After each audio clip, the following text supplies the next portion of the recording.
crew unsend hate, we don't give a what. Clown trick plays. We ain't there a minute. Shawty want my cupcakes drooling all in it. Send it, about to bounce for a minute. You can get with it if you got me. Welcome back. Our last guest is in the building. It's Phoenix Phenom. How you doing today? I'm good. What's up? How you doing? Thank you for coming to the show. I'm glad you found the show. Oh, I know. It's like, oh, where am I? But for the people who may not be familiar with you, please tell them a little bit about yourself.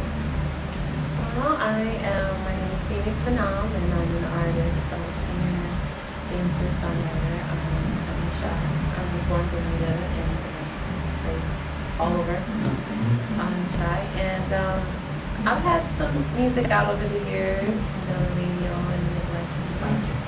Oh my God. Yeah. I remember that. Oh my goodness, yeah. Jukebox. If you guys don't know me, that's me. Footwork. They call me the Penny Juke.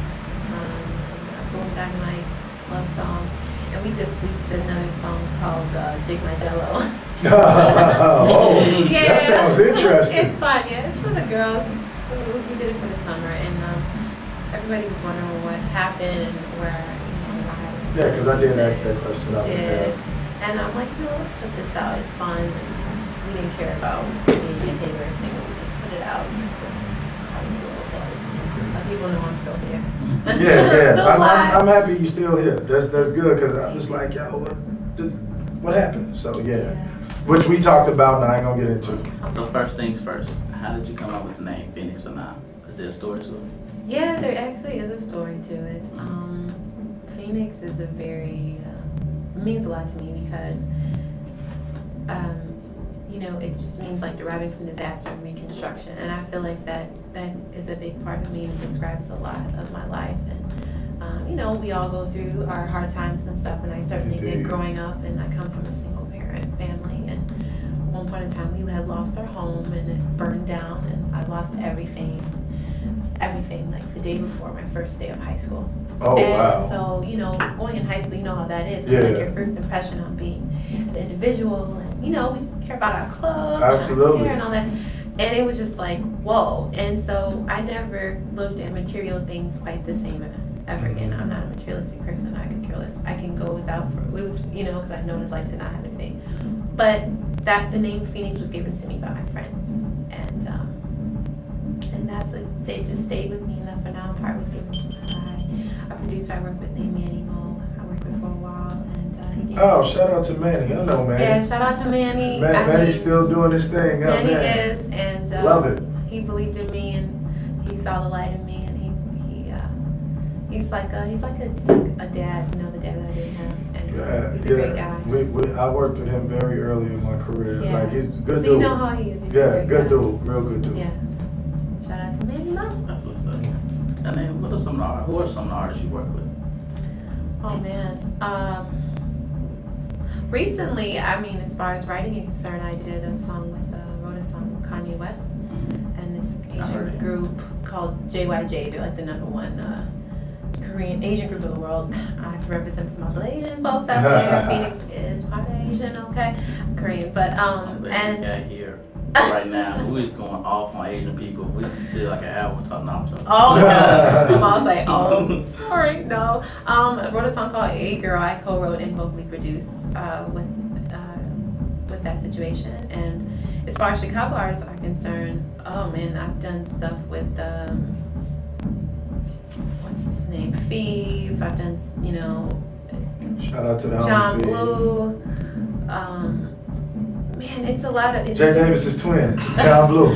That is my homie. Shout out to John Blue. Like, John Blue's the homie. That's your homie. Could you please tell him to cut that shag shit, whatever he got on back? I don't know what that is. I don't know. You're gonna have to talk to him about that. I know that. Because he's that's his hair. Ain't here John Blue looking. Him and John Blue can be like brothers and long lost cousins. For the record. For like about what? Like an inch? But I'm taller. I'm doing some work with Willie from Day26. Shout out to Willie. I'm working on his project. I'm working with some stuff with Avery Smith, I believe his name is. There's quite a few artists. I'm working on some artists from the UK, and I'm doing some writing for Natalie Martinez. She's gonna be coming. I've just been doing a lot of writing. Phoenix has not disappeared completely, but I've been in the background writing a lot and developing my craft and stuff. But I am coming back, so. And it's That's good. Pretty. So I'm gonna put it out there on the air. Then I mean we have to get a Phoenix Phenom and Jay Hollis record somewhere in the future. Oh, then. let's do it. Why not? All right, it's Why already not? done. Cool. Didn't you have a mixtape called the Love Song Mixtape? I did. And tell us about your song, Love Song record. See that like Oh my segue? God! Look at those doggone coincidences there. Great Yeah, minds, man. Love Song, written by Manny Mo and Phoenix Phenom, and you know, how Manny and I write together, it was just unorthodox. We go and he play and I'd sing and he'd tell me to sing something, it just comes together. But Love Song is a beautiful R&B kind of soulful, angelic song where I wanted to really show my vocal ability and my range. And it did well, so I think I'm going to redo and re-release it because we never really like pushed it. We just put it out. It was on the radio here in the Midwest. And it got very good buzz and a lot of great feedback. So it's more than likely it'll make my album. So you got your you really had the pipes working on that record. Yeah, I was hitting those whistle tones. Oh, that's what I'm talking about. And so we hear you had a chance to work with Big Boy from Outkast. How was that? That was fun. Okay. I met him at Stankonia Studios, and he was really. It didn't hit me that I was like chilling at the, Stankonia Studios with a party. Shout out to DJ Aries. Those were people out there, and his artist Black on Seabone, who's coming out. We're going to be doing a song together. It's called On Your Own, and we're going to be shooting the video in Atlanta at the end of September. And so you can be expecting a video from Phoenix. Sweet. Soon. Sweet. Yeah. Yeah, if I was one, I saw. I was like, man, she been on hiatus and everything like that. I'm good to see you. Still attitude still great. Despite any negative energy, the attitude is great. Your drive, passion towards the music is still great. And that's important to me. You can't let other people steal your joy, no matter what, because they'll try. They'll definitely try. They will definitely try to suck the life and joy out of every inch of your soul. Yeah, because it's a real monstrous thing. This industry of ours. So you can't let them steal your joy, because a lot of times that's all you got. Exactly. So how important is it to you being like an all-around artist? Sing, dance, write, trained assassin. How does that feel? Yes. How did you know that? Well, it's funny because I don't see one without the other. So I started dancing at 4, and then I started singing at the age of 11, and writing I started at about 12, and so rapping came later. I have much respect for people that rap off the top of the head. There are times where I can have those moments where I'm like, and I'm like, no, I need a pen and a piece of paper. Right, absolutely. And I need to make sure this is together. Yeah, I'm one of those guys. So I'm like, give me a pen and paper. Phoenix is form of a singer first, a rapper, maybe a rapper third, singer first, dancer, rapper third. What about I do the have assassin part? assassin, by night. All right. I'm like a ninja. Ninja assassin. So we put people on the spot on this show. Okay. Are you ready? Okay. Oh my God. As I see your eyes, I got a little devilish. Okay. I'm ready. Oh my God. What made you fall in love with music? Oh God.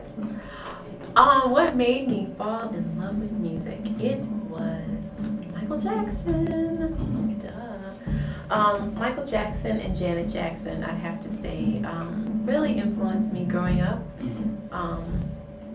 And then my dad, when my parents were together, he listened to Rick James and James Brown. Shout out Rick James. Shout out Rick James. Shout out to Cocaine. It was more. I feel like it was my destiny to just become, married to music and to art and dance and stuff. And it's just I can't think without it. I can't. It's hard. I just don't see myself not doing that. Like, God forbid I'll be, Phoenix will be in a karaoke bar doing a full routine and singing somebody else's song, but that's how much I love singing and dancing. And That's interesting. to what, to what level, it doesn't matter to me, but I do pray that my music and my art,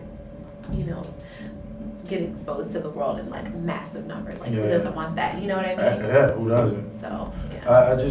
I find that interesting because even me as an artist, like I tell people, if you'd have told me as a kid I would be doing music, I would have laughed at you because it was always something that I knew how to do, but it didn't become a passion of mine until I saw the people's response. Like the first time I got on the stage and sang in front of a bunch of people and girls screamed, and it was like, I was like, wait a minute, this is kind of awesome, man. Like, and now I'm married to it. I guess my path was a little different, so it's always interesting for me to hear other people's journey to their destination and falling in love with music. So yeah, it's definitely like seeing them people smile. It's like this light that comes off and it enters your body, and it's like it's just something that it's like you feed off of it, and it's a weird, it's like a yin and a yang type thing, if I have to describe it, Yeah, it's your safe place,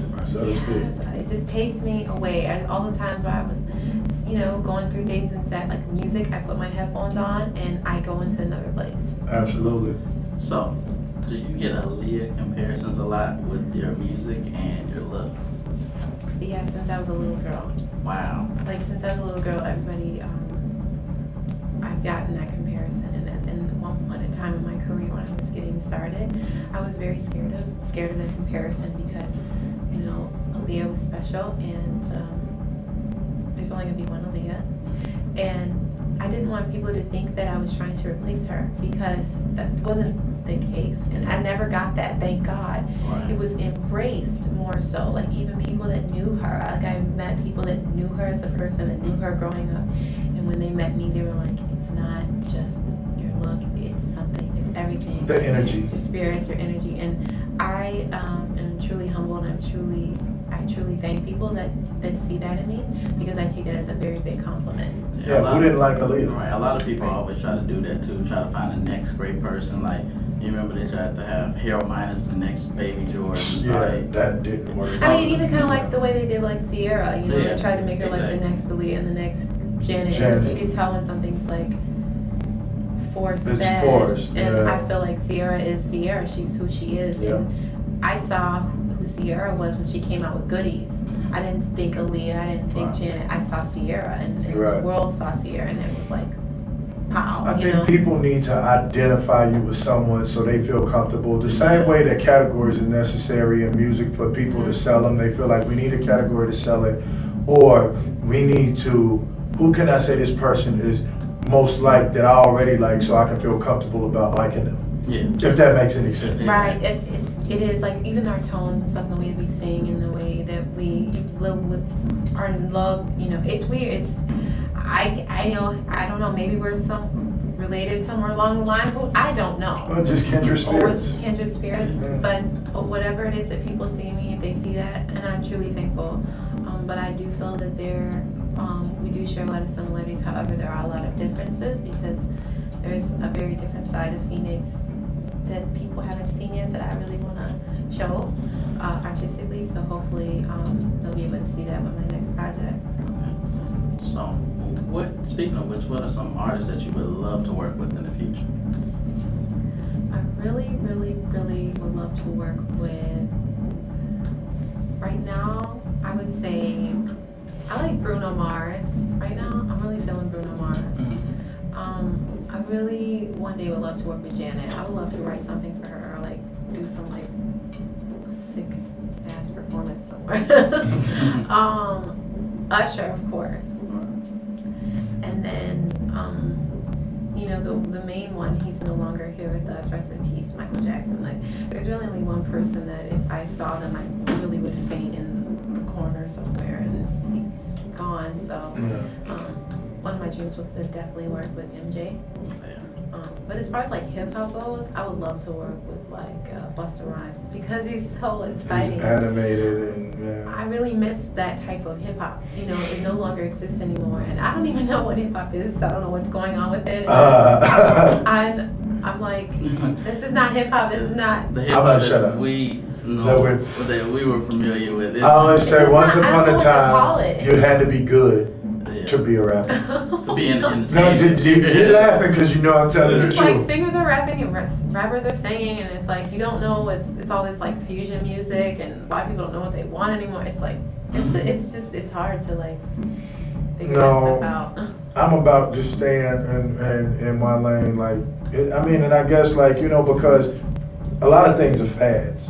Fads will pass. If you think about it, just every 2 years anyway, as far as mainstream goes. There are those artists that remain the same no matter what. This is the reason why an artist like a Jill Scott can come out and do 2 million copies with damn near no promo. Because she stays in her lane and her fans are genuine.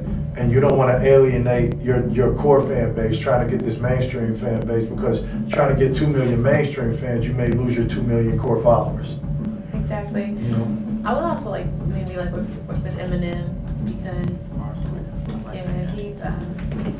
you just really tell he's true to his craft, and you know I like his passion, his drive, and I would like to work with him too. That's cool. So, what are some of the things that you love about Chicago? The things that I love about Chicago, man, I mean, so much talent comes here. I mean, basketball, music, art, everywhere you go, someone's from Chicago that's like truly talented, like writing, singing, rapping, dancing, designing, it's whatever, hair, I mean, everything, like, it's like a big melting pot of talent. You come to Chicago, you'll see people on the L that'll sing your hair off of your head. Yeah. You know, you'll see a little boy that's 2 years old, like banging on the buckets at 2 and with magnificent rhythm. I mean, so you can leave your house and see outstanding talent everywhere you go. And I just believe that we're blessed.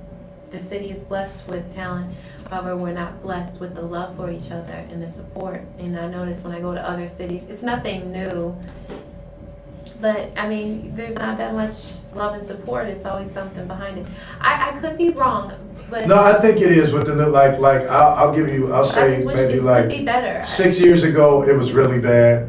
Now, with the way, like, I just see, like, there's so many artists, like the newer artists here, which is funny. I guess I'm considered a newer artist, which I guess I didn't get my start here, so I'll take that because I'm not new at all. But there's a certain understanding that we have is like there's strength in numbers. You know what I mean? I remember it's like, oh, I can't talk to you and I can't work with you unless you go through this or go through that. It's like, look, my thing is now is like, if the record is hot, I'm on it. That's how I feel about my work now. It's not even about like, as long as I know you're working and the record is dope and I'm feeling it and it's something I feel like I can be a part of, I'm on it. Whereas it didn't used to be like that. Yeah, I didn't run into that. Yeah. And the things that I ran into over the years and the stuff that I have witnessed and saw, I mean. Yeah, oh yeah, it was bad like that. No, yeah.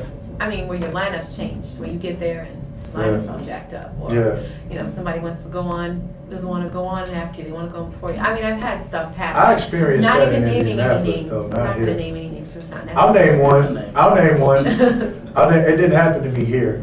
This city it did. Lloyd, shout out to Lloyd. He didn't want to go on after me. Well, he wanted me to go on first. But I went on first, left the stage to a standing ovation, threw the mic to him. He threw a tantrum and wouldn't go on.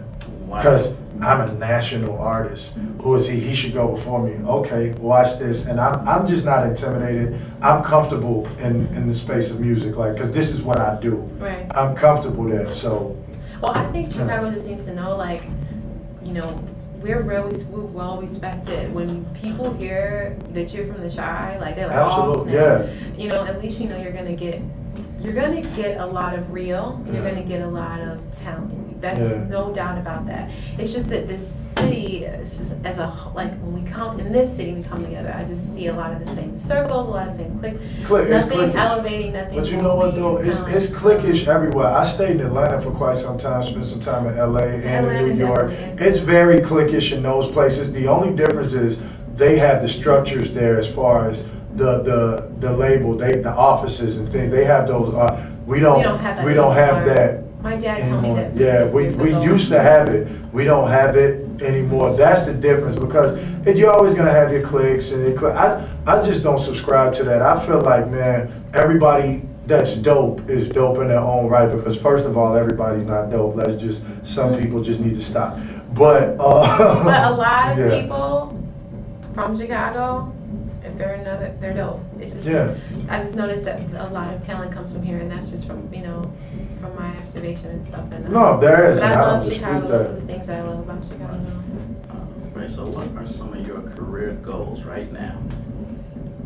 Phoenix wants to be one of the greatest entertainers that ever did it.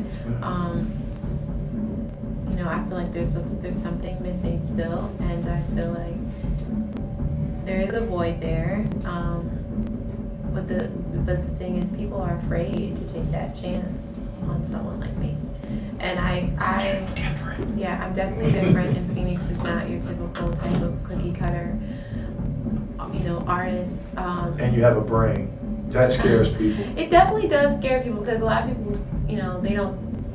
I do like, being book smart and doing well in school and paying attention. That was very enforced in my household. Yeah, so my mom was an being educator. from Bermuda, so it's like, it is what it is. When people sometimes they get a bad first impression from me because of the way that I may talk. Really? Oh, I've had people look at me like I've cussed at them or something. Wow. Some of the stuff that I say to people. And they're looking like, wait a minute, well, yeah, we're at a school and we're talking to kids. Right. So they have to be able to understand what we're saying. You know what I mean? So it's like, how the hell are you supposed to talk? Niggas? You'd be surprised some of the stuff I've seen at these wow, you get criticized over the years for speaking the Queen's English. No, like people actually wanted me to come back. Like, wow, Phoenix, can you please come back? If kids loved you, they understood what you were saying. Versus some of the other, they're like couldn't understand a word. Man, you know what I'm saying? We were saying like when I was out there and shit. I can't curse. Oh, these kids. Not naming no names, right? And like, some of the stuff that I've seen is like, man, I don't even want to. I'm not gonna say no naming no names. I name nothing. Being an artist with sense is frowned upon, though. It really is. Like, shout out to the label exec who I won't name, who flew me out to LA, who told me I was too smart for my own good. Wow. Oh, I've been told I'm too nice. I've been told. Sometimes you gotta stop. Oh, the regular. I got you're just too much of a regular guy to just be like, your music is good, but you're just so much of a regular guy. What does that mean? What does that even mean? I don't know. I'm not, like I said, I'm not gonna name any names or businesses or companies, but I don't think a lot of people really don't know what's going on right now. They really don't know what's going on. No one knows. It's kind of like, shooting in the dark or something. I don't know. It's some weird stuff going on. Yeah, I don't know, man. But like. But everybody that's out there that's independent, doing their art and working those jobs, leading those double lives. Phoenix has been there. They used to call me the Black Hand of Montana. I mean, there were times.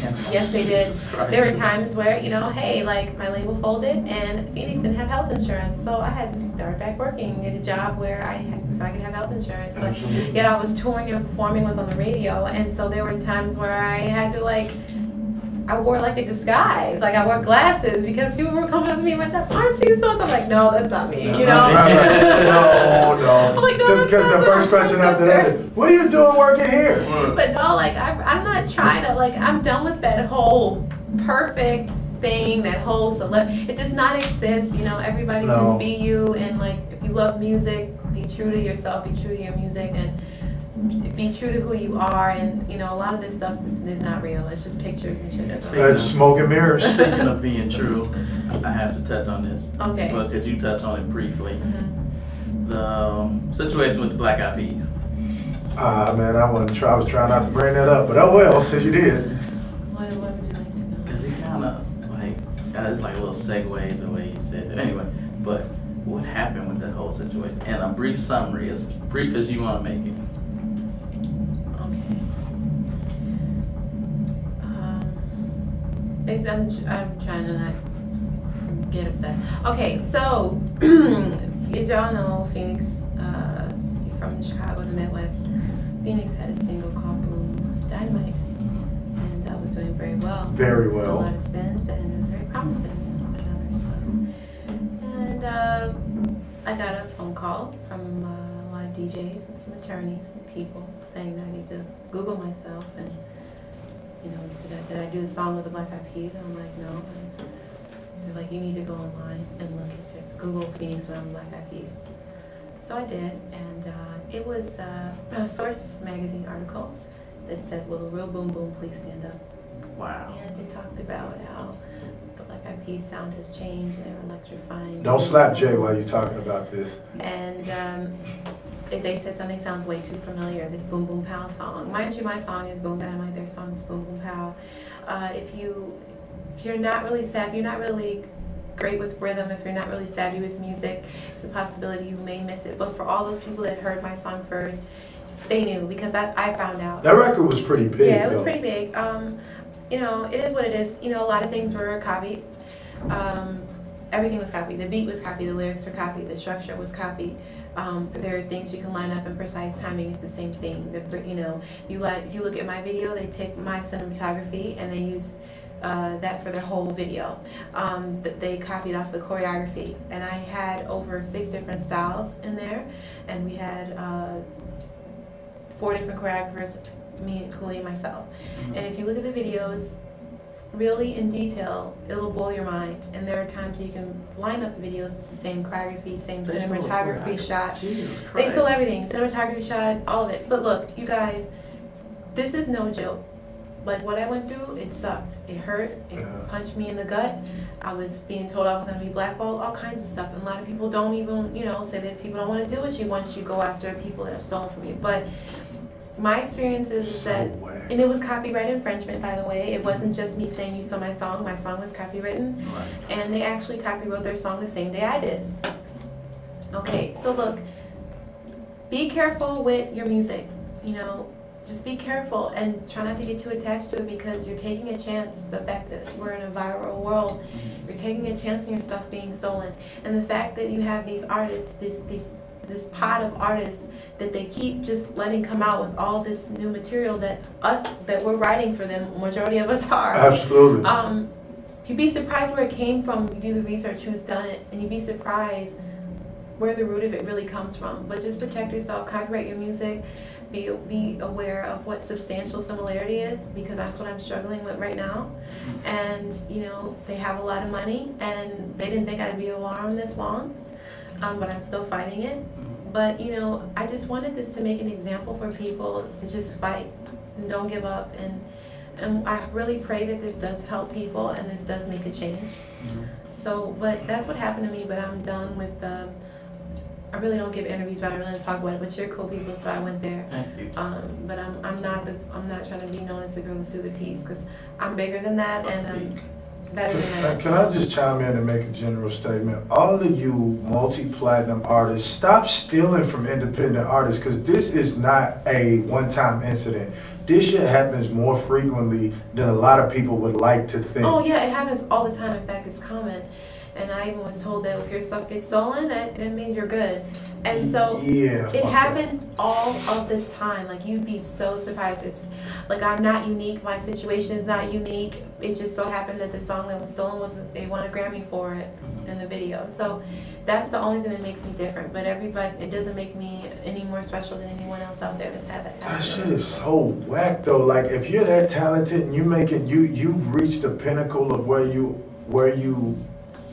want it to be, like, why are you stealing from someone who just, you know, who's trying to attain their goal, basically, the same way you've attained yours? Because you feel like, oh, they're a peon and I'm gonna do this. That shit is so whack, It really, man. it questions people's but- creativity too. Oh, well, I mean, you know what? I mean, it's not like I'm talking bad about them. These are things you can research yourself. No, I am. There's No. tons of I know you're not, there's but I tons am. of things that have been stolen that they have stolen, Mm-hmm. and lawsuits that they've been hit with, and things that they've paid off. So this is like not me maliciously saying. This is just a fact. It's facts.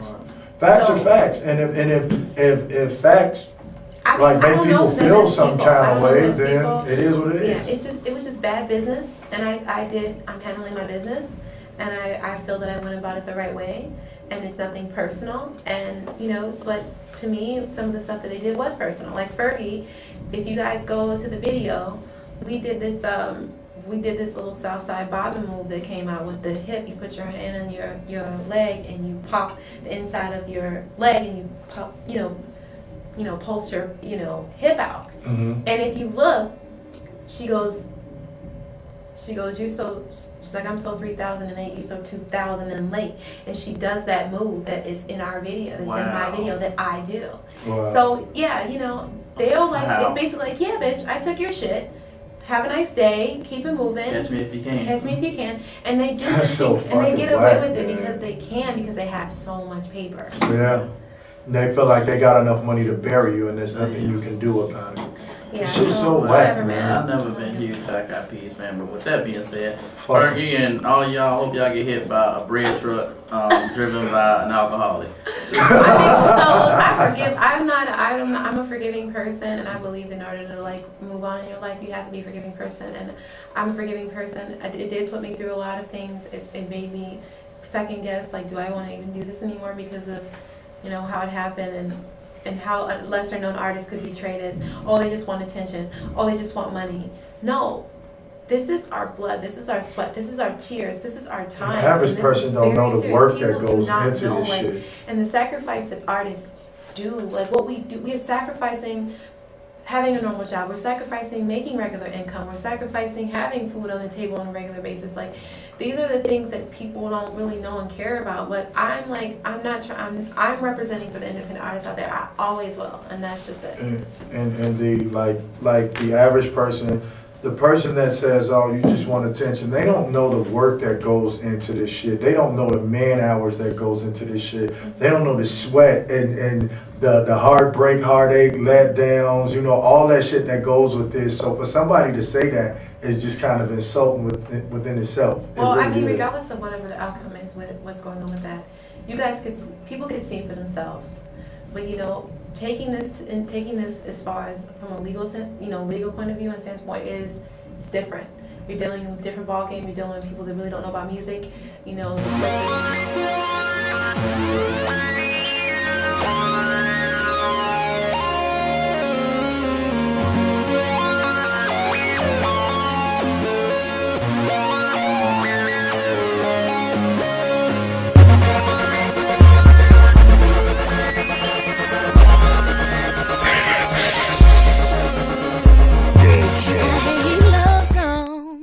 But I'm writing one for you. What's up? This your girl Jamisha Trice, and I'm listening to the Jay Davis Show every Saturday from 2 to 4. Jay Davis, you nasty.